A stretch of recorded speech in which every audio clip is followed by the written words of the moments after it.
What's up, and welcome to another episode of Winged Octopus. We're a little short-handed here. This is Tyler here alongside my good friend Tess. Tess, how you doing tonight?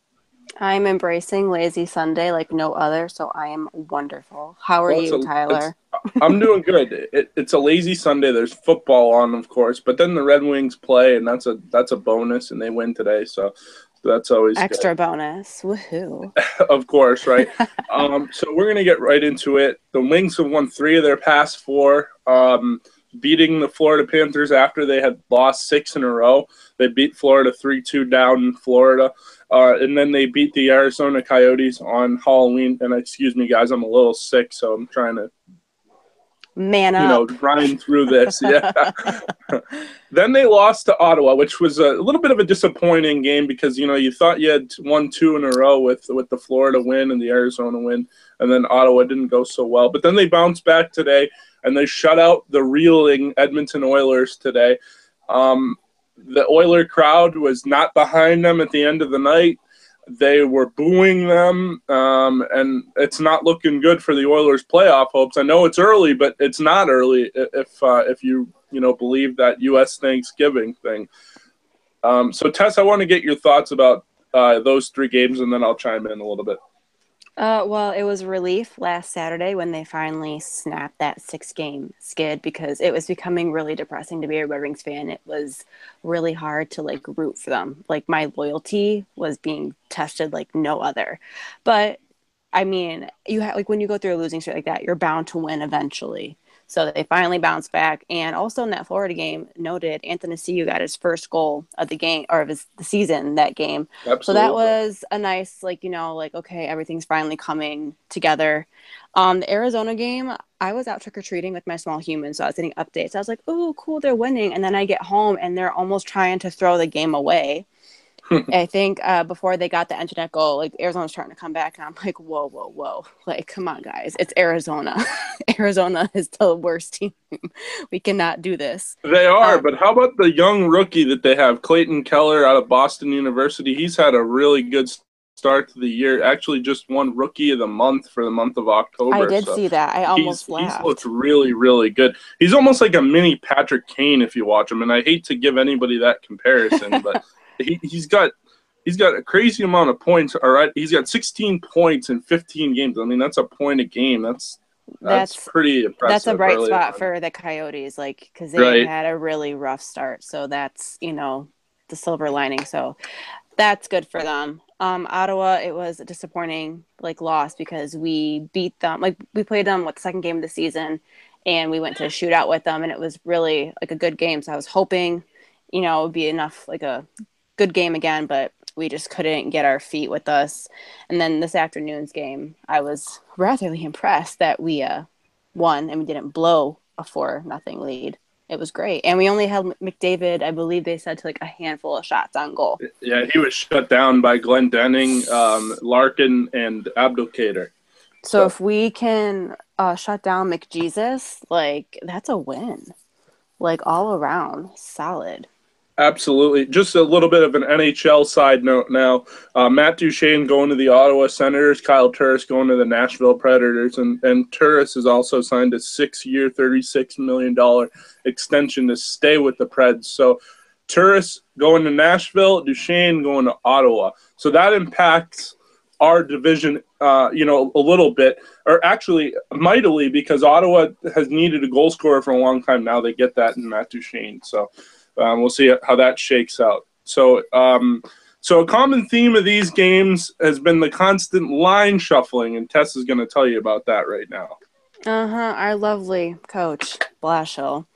I'm not a fan of his musical lines he's been playing. I think we all remember the first 2 games of the season, we had the infamous FML line with, Ferg, Mantha, Larkin that everyone loved. And then he just took that away from us.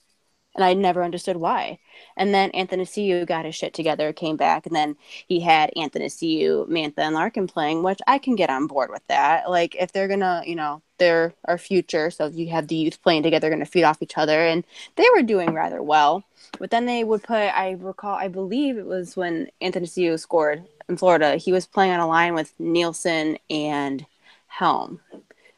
it was like Blush just couldn't make up his mind of where he wanted A to play, and it was just driving me nuts. Like, just pick something and have some chemistry building. And then you have Ferk on the fourth line. Explain that to me, Tyler. How is that even possible? Yeah, What's I going don't on? understand that. I mean, I do get that they're stressing to these players. You got to, defense has got to be important. And I understand it. Athanasiou has bought in a little bit, and Mm-hmm. Larkin has also bought in. So, Ferks needs to buy in. But you know what? Martin Ferk's not going to become a better player playing with Luke Glendening and Scotty Wilson. As much as I like Scotty Wilson and Luke Glendening as players, nobody got better from playing with those guys. Gretzky didn't get better from playing with guys like Marty McSorley or anything like that. So like you need your up and coming players to and younger players and especially goal scorers to play with someone who could get them the puck. And yeah, this is not, the O2 dream team where our And it's fourth not the line Oilers consisted. either. I'm just making that little bit of a comparison there. It's just, I mean, I'm a huge Luke Glendening fan. I freaking adore him. I But guess, he's a grinder and a fourth liner for a reason. That's like his job. But then yeah. you have Ferk who has the capability of producing all of this offense and goal scoring, but he's on the fourth line. And we'll put it a little bit more in today's hockey terms. It's like putting Phil Kessel on the fourth line. He's not really great at creating his own shot. He needs someone to get him the puck, and that's why he plays with a guy like Malkin. So, I mean, that's more the comparison that would make sense for nowadays. I mean, with the Penguins reference, I'll let it slide this time. I mean, my thoughts though on them, shuffling the lines like bingo balls and bango balls, like Mickey Redmond would say there, Bango. is just if it works, it works, okay. But if something works and you see it works, just leave it. It's like a procedure at work where you're at work, right? And your boss tells you to do something and you're doing it the right way. It's efficient. And then he comes to you again, 2 days later and is like, no, do this. We want you to do this and this and this. And like, it doesn't work. You need to sometimes just leave something and let it stick. But then I guess if you're Jeff Blashill and it works here against Edmonton, he's probably going to try it in the next game against Calgary. So, that's really where I'm at. If it works, it works. If not, then it's got to change. I was just more annoyed with, I forget what game it was. It was like in the last week. I don't know if it was after the Florida game or even the Arizona game, but Blashill told the media that he was going to pick these lines and keep them for a little bit because that's how chemistry. Clearly, which I have issues with. Like, this is why I have trust issues, because my coach isn't keeping his word with my players, and it's caused a whole lot of fuckery. Well, the last two coaches, last coach we had was definitely a man of his word, and Mike Babcock. And as was Scotty Bowman. Dave Lewis, we're not gonna touch Dave Lewis, but Scotty Bowman, Mike Babcock, definitely man of their words. I'm all for like chemistry building, but if obviously today it was fine because we won 4-0. But I mean, you get these guys playing together and they get chemistry building, and then say if they lose tomorrow, if they lose in the next few games, are you gonna just do a whole nother line shuffle? And then I don't know. I feel like at this point in the season, you should already know what's gonna work and what's not gonna work. For me, where I don't get it, or where I don't understand it, is how about in practice where these guys are trying to, play with guys that they're familiar with, like who's going where, like, guys don't really understand where they're going. Just a quick NHL side note, how about the Vegas Golden Knights? 9-4 in their first 13 games as an NHL franchise. What do you think about that real quick, as just a side note? Oh, I remember a few shows back when we were doing our prediction of the season, I said I hope they do well, because it was as the league as a whole, you don't want an expansion team to just totally just suck their first year. It would be like an epic fail. So they were a nice surprise, and I was rooting for them. I wasn't rooting for them when the Red Wings played them, and we handed them their first loss of the season. And for a while, after that loss to the Red Wings Vegas had, they kept winning, and their only loss was to us. So I felt pretty good about that. Little absolutely. Fun fact for, future, the trigger question, we're all going to get that one right, but I think they've been a pleasant surprise. And Vegas, they're filling up their seats over there. People in Vegas love them some hockey, so I am all for it. It's growing the sport, it's growing the fan base for hockey. And, you know, I've always said I'm not really a big fan of hockey in places where they don't get snow, but I'm looking past that now because I love my sport. So Well, the more recognition it can get, the better. And I think Vegas, they are doing a really awesome job at promoting the Golden Knights, and the Golden Knights are performing. Like they're making people want to come watch them. So I think it's awesome. It's truly awesome. being a fan of a Midwest team and being, you know, living here on the East Coast, you know, hockey's obviously big in Michigan. Hockey's also big in a state like Massachusetts as well. Yeah. But you know, so you know, being that, I was a little stubborn to you know say, you know, Vegas will be successful. But you know what, like, I'm all for growing the game of hockey. So if it means that you have to put a team in Seattle, Washington, you know, fine, as long as the people support it. Like the Arizona Coyotes, when did they get off the hook? Like when is that team going to finally realize that hockey just doesn't work there?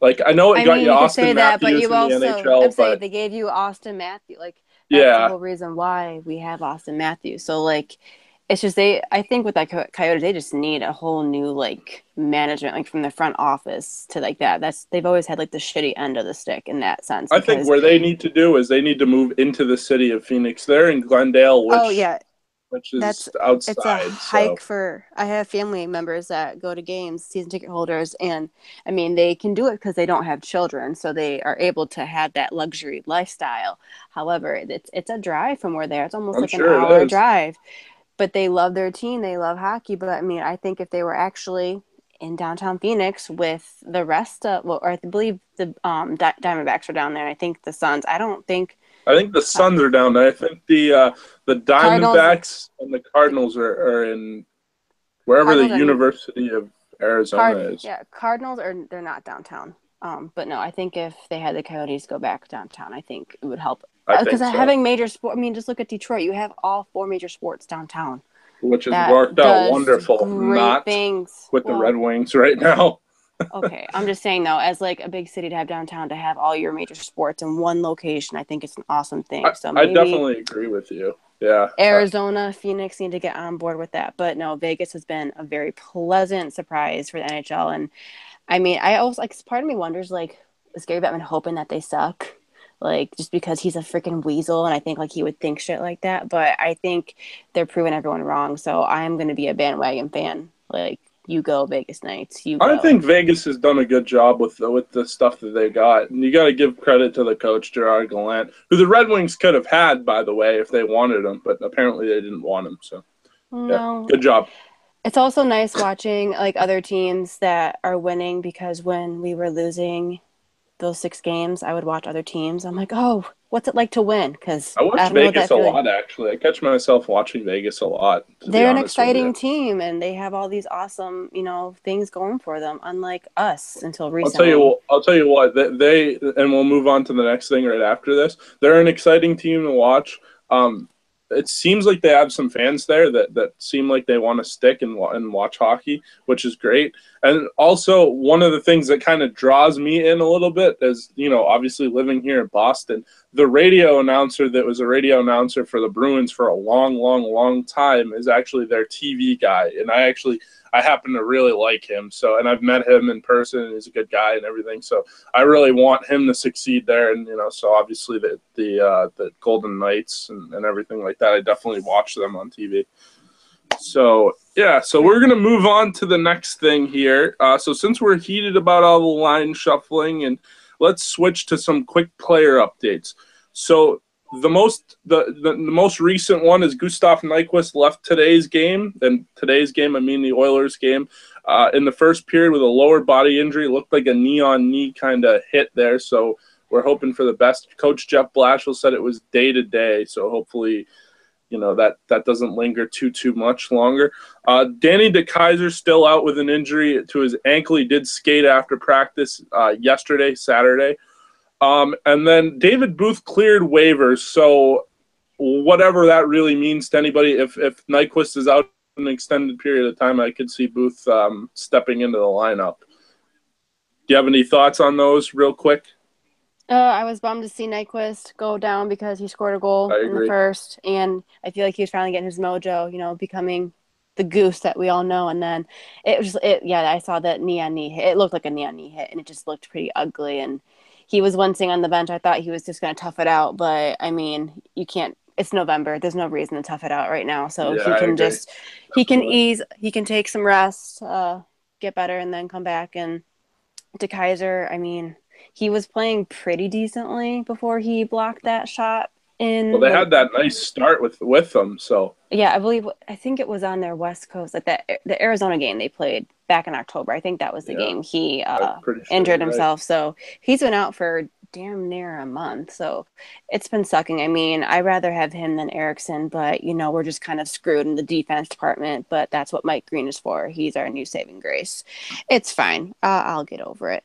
But some positive note for our players. Our goalies have been really awesome this season. Aside from that losing streak we had, Peter Mrazek made 36 saves tonight and had a shutout, and this was his first start in 7 games. So I was really pleased to see Peter be, the hashtag Mraz is going to Mraz, like that whole thing. He's going back to his old ways, like he's being solid. And I think I was wondering, I was like curious though, how he would do because he hasn't started in a few games. So I wonder how that does to his mindset because they always say goalies are weird Yeah. and they're mental. So I always wonder, like, it has to be like a hit to your confidence when Howard is starting night after night, but Howard's been playing awesome. So Mrazek, I'm thinking, like, how's he going to do? I'll tell you what. I want to get your thoughts. What do you think? How do you think Peter's been handling I, this whole thing? I think he's season? handled it pretty well because you haven't heard anything from the media. He's kind of just shut his mouth, and when he's gotten in there, he's played pretty well. There was one game he kind of had to take one for the team. I think it was in Dallas, and I think me and you talked before that game, and then you said that they were going to get smoked in that game, and they did. Mm-hmm. But just quickly on how Mrazek has played, and just quickly on like the future of the goaltending position for the Wings. It would behoove the Red Wings a lot to see Peter Mrazek play well because, yes, Jimmy Howard playing well is good for the near future and the near future and the now, but it's not good for the the later on future because Long-term, Peter Mrazek, yeah, exactly. Long term, Peter Mrazek should be your starting goaltender. If someone doesn't pass him already in the system.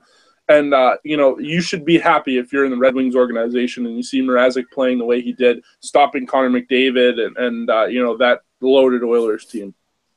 Yeah, I think today was a good confidence boost. I mean, I think this offseason, because it was, very dramatic on his end, him being on that list to ship out to Vegas, if that was going to happen, you hear the rumors of his attitude problem and this and that. So I think he had to kind of sit back and take a look in the mirror and figure out what player he wants to be and if he truly wants to be a Detroit Red Wing. And I think he got his shit together.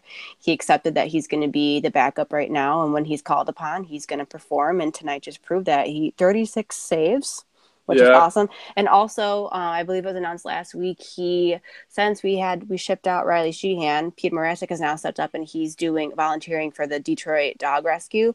So That's every save he makes, he's donating $5 to the Detroit Dog Rescue.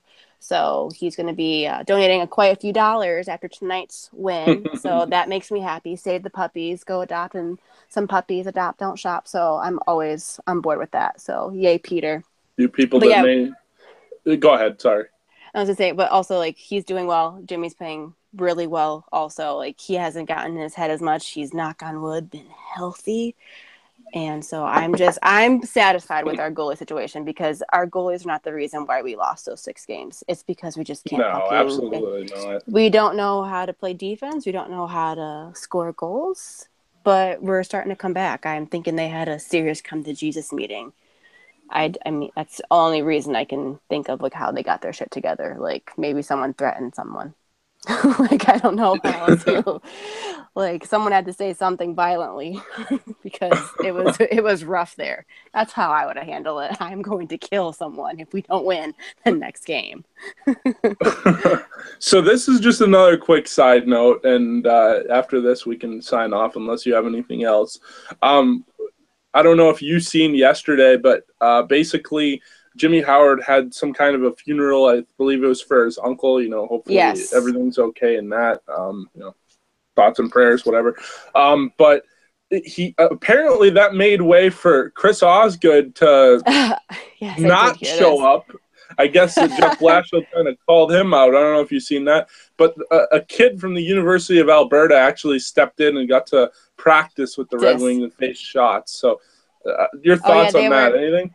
I saw that live when they were during the game on Fox Sports Detroit. They were poking fun at Ozzy. Apparently, they said when on the plane ride out to Western Canada, I don't know if Ozzy said something or if it was just like rumors, but it was rumored that Ozzy was going to step in for practice yesterday because Jimmy Howard had to fly back. I don't know where he had to fly to, but he had to fly back Midwest or back East for to I think he's from his New York, uncle. so probably in New York somewhere. So he had to travel back for this funeral for his uncle. So they were thinking, oh, Ozzy could just step in and play goalie. But Ozzy's like, listen, I'm old. I am not prepared to step in front and take a shot from Mantha and Larkin Athanasiou.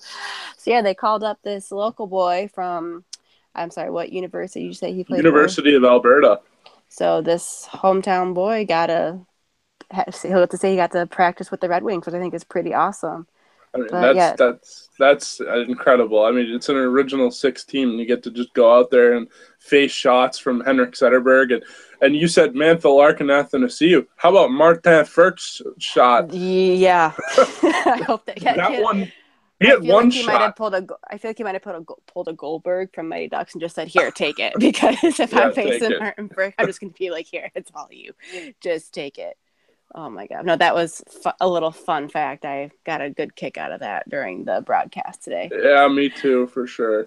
So but with that, hold on, before we sign off, I will let's just do a quick preview of this next few games. So the Wings, this is their only trip to Western Canada this year. So if we get it out of the way early in the season, they will play tomorrow, as in Monday night, against Vancouver at 10 p.m., which sucks. I hate late games. And they're going to be on back-to-backs.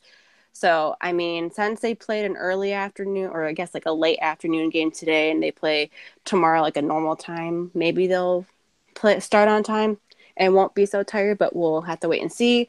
Then they will play the Calgary Flames on Thursday night, and then they are home for the rest of November besides the 24th when they go to New York to play the Rangers. But they have a handful of homestands coming up to end 2017, so we'll have to see if they can get some home ice win streaks going. And I'm also curious, because I don't know if you saw it, Tyler, but I was hearing some rumblings. I don't know if Zetterberg said it or if somebody else on the team, but that they've been saying that the ice conditions at LSA had been shit because the Pistons are out playing there. So yeah, I don't think it's going to be much of a problem going forward. I just think that it's them trying to figure it out. But apparently Al's not too happy with some of the stuff down there. So as you can imagine, but I think they'll get things figured out. But I think now, because they've only played, I think, 4 or 5 home games. So I think it's going to be interesting to see them have literally 2.5 weeks playing at home to see how the ice conditions are. And if, to also see if fans are actually going to go to the game to watch the game and not go explore. I'm wondering like when that newness is going to wear off. So I think this homestand is going to be like a big deal on many senses of, ice conditions, fans, winning, obviously. So we have a lot to look forward to with this month. But yeah, I think that covers it for tonight's show, unless you have one last thing to add. I just want to make a correction on myself, and this is going to probably sound really bad. But earlier in the show, I said that we were playing Calgary next, we're playing Vancouver next, and then Calgary on Thursday. So I apologize to anybody that I may have angered. No worries. That's why we double check. But yeah, no, that's all I got. People need to start sitting in their damn seats at Little Caesars Arena. It looks really bad on TV. Agreed. I think it will as time wears on. I think it'll figure itself out. But that's all we have today. Tess, I want you to shout out your Twitter handles, please. Your Twitter handle, please. My Twitter handle is at TMDudleyXO. Okay, and mine is Tyler_Seeley. You can follow the Winged Octopus on Twitter at Winged Octopus. You can like us on Facebook, and you can also follow us on Instagram. We also have a Snapchat, which is Winged Octopus as well. We're going to be giving that out pretty soon. We're actually going to be talking more and more about that coming up here soon. So everybody sit in your seats at Little Caesars Arena because you're there to watch a hockey game, not a bar or a club. But anyways, stay classy, Hockey Town. Hopefully they can keep things going, and have a good night, everybody.